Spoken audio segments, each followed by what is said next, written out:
Olá você aí, seja bem-vindo ao meu canal. Neste vídeo aqui você verá o traíra, o golpista, o bananinha, o filho do inelegível, Eduardo Bolsonaro. Fugiu para os Estados Unidos recentemente e sabe o que ele faz de lá? Ele suga o Estado brasileiro, mama diretamente da teta do Estado, ganhando dinheiro do Estado e gastando por lá. Sabe fazer o quê? Atacando covardemente de longe o ministro do Supremo Tribunal Federal, Alexandre de Moraes. Mas todos os argumentos que ele usou dessa vez nesse ataque, o Alexandre de Moraes contra-argumentou, e de forma lúcida e com coesão e coerência, algo que os bolsonaristas jamais terão. Se você gosta desse tipo de vídeo, deixa um like, um comentário, compartilha esse vídeo, se inscreve no canal, seja membro do canal, tudo isso ajuda muito. E para os bolsonaristas, ó, aqui de plantão, faz o L e continua chorando. Vamos lá. A primeira turma do STF transformou o Felipe Martins em réu, mesmo tendo a completa ausência de materialidade na acusação feita pela PGR. Obrigado, o Felipe Martins STF. foi preso por causa de uma viagem que nunca existiu e agora está se tornando réu por uma minuta que também nunca existiu. É simplesmente bizarro. Acompanhe, que você também não vai acreditar na informação que eu vou te passar agora. Eu vou sim. Durante o julgamento, para ver se aceitava a denúncia da PGR, o advogado do Felipe Martins, Dr. Sebastião Coelho, desembargador aposentado, perguntou diretamente ao Alexandre de Moraes aonde estava essa tal minuta, que é a base para tornar Felipe Martins réu. Alexandre de Moraes só conseguiu sair pela tangente. Mentira. Primeiro, ele Vocês verão que é mentira. Calma, calma. tentou apontar a minuta encontrada na casa do ex-ministro da Justiça, Anderson Torres, que até hoje ninguém sabe o texto exato dela. Mas ainda assim, mesmo a PGR, sobre esse fato, diz que não tem qualquer relação nem com Jair e nem com Felipe Martins. Mentira também. Além disso, a própria PGR não menciona haver ali um pedido ou a previsão de prisão de quem quer que seja. Mas está preso. Alexandre de Moraes passou para a sua segunda desculpa esfarrapada. Ele menciona determinadas folhas que estão dentro do processo, mas ali não tem minuta nenhuma. São apenas fotografias que o Cid tirou do celular dele. Ele tirou a fotografia de um papel e mandou essa fotografia para o outro celular do próprio Cid. Trata-se, na verdade, de um discurso, mas ainda assim, ali também não previa a prisão de ninguém, quanto mais um golpe que seja. Essa fotografia tirada pelo Cid é datada de 28 de novembro de 2022, numa oportunidade em que ele estava no Rio de Janeiro, enquanto que Felipe Martins e Jair Bolsonaro estavam em Brasília. E a gente tem sempre que lembrar, isso tudo é porque a defesa não tem acesso completo a tudo aquilo que a acusação teve acesso no processo. Isso daí, numa democracia normal, já mataria todo esse processo. Seria nulo de pleno direito, só com base na violação do sagrado direito à ampla defesa, que a equipe jurídica de Felipe Martins não está tendo. Numa democracia normal, meu amigo, você já teria sido caçado e você já teria sido parado. Parado de mamar na teta do Estado. Parado, apenas parado. Numa democracia normal, você estaria trabalhando aí no McDonald's, nos Estados Unidos, e parado de mamar na teta do Estado, entendeu?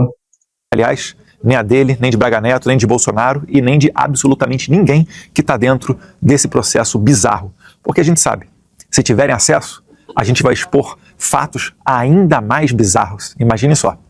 Mas retornando ao caso específico do Felipe Martins, né? Confrontado pelos advogados do Felipe, o Alexandre de Moraes não teve escolha a não ser admitir tacitamente que essa minuta, assim como a viagem para os Estados Unidos, também não existe.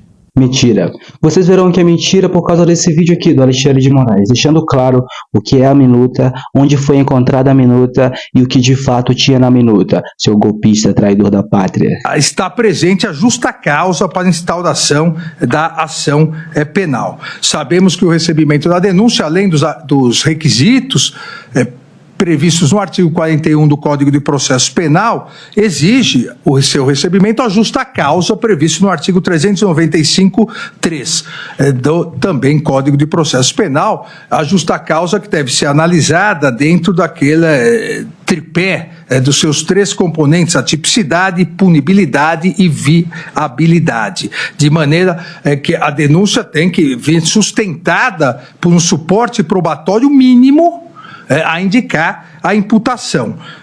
E esse suporte probatório mínimo deve vir ou com inquérito policial, ou peças de informação, ou mesmo o procedimento de investigação criminal do Ministério Público, instruindo a denúncia com elementos sérios e idôneos que possibilitem ao julgador, seja o juiz de primeira instância, seja essa primeira turma do Supremo Tribunal Federal, verifique a possibilidade e a viabilidade da ação penal, para que durante a instrução, e aí sim, somente mediante o contraditório, a ampla defesa, o devido processo legal, uma vez recebida a denúncia, possa o tribunal analisar detalhadamente a autoria de cada um dos crimes imputados aos denunciados.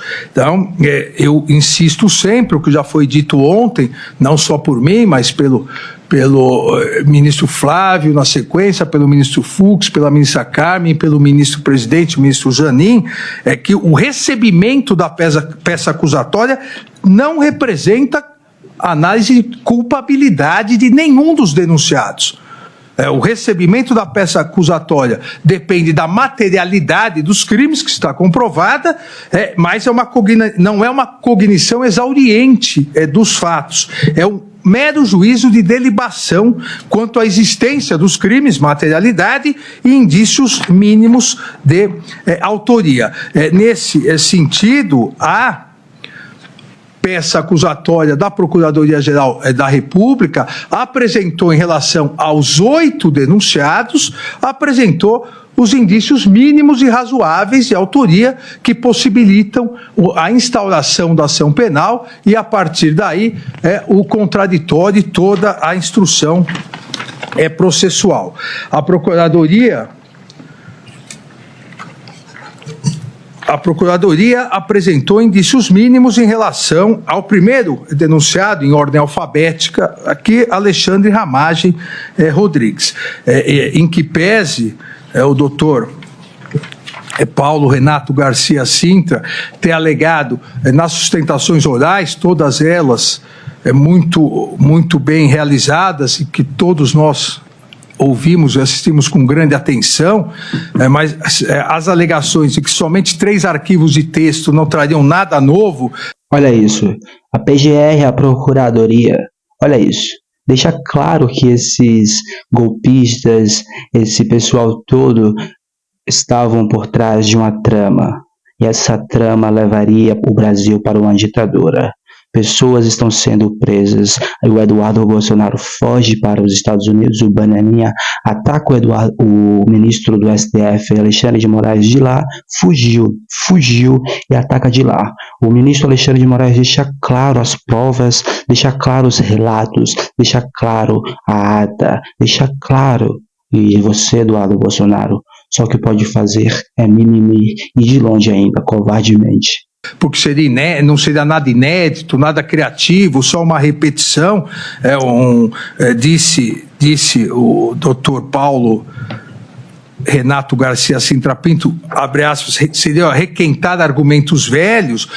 Aqui, como vamos ver, há indícios mínimos de autoria. Também, e essa foi uma das indagações da nossa decana, a eminente ministra Carmen Lúcia, eu fiz questão de pegar a Lei 9.883, de 7 de dezembro de 99, que cria a ABIN, estipula as suas funções. Não é função da ABIN fiscalizar as urnas. Não é função da ABIN investigar ou não a confiabilidade das urnas. Não é função do órgão. Não é também órgão jurídico consultor para embasar cumprimentos ou não de decisões do Tribunal Superior Eleitoral, de decisões judiciais. A ABIN jamais pode interferir, na verdade a ABIN não pode interferir em nada, muito menos no Poder Judiciário, muito menos na Justiça Eleitoral. Exatamente. Alexandre de Moraes, muito obrigado pela voz, muito obrigado pelas ações contra esses bolsonaristas. Um teve que fugir, que foi esse Eduardo Bolsonaro, e ficar falando mal de você de lá, te atacando covardemente de lá, mamando na teta do Estado de lá. Mas isso tudo vai acabar. Nós que fizemos o L, esperamos que ele seja caçado logo logo e trabalhe no McDonald's por lá. Por que não? Vá viver a democracia americana, seu covarde. Se você gostou do vídeo, deixa um like, um comentário, compartilha esse vídeo, se inscreve no canal, seja membro do canal. Tudo isso ajuda muito para os bolsonaristas, os traidores da pátria, os terroristas aqui de plantão, ó. Faz o L e continua chorando. Pessoal, muito obrigado pela companhia. Vejo vocês na próxima. Se cuidem. Até lá. Fui.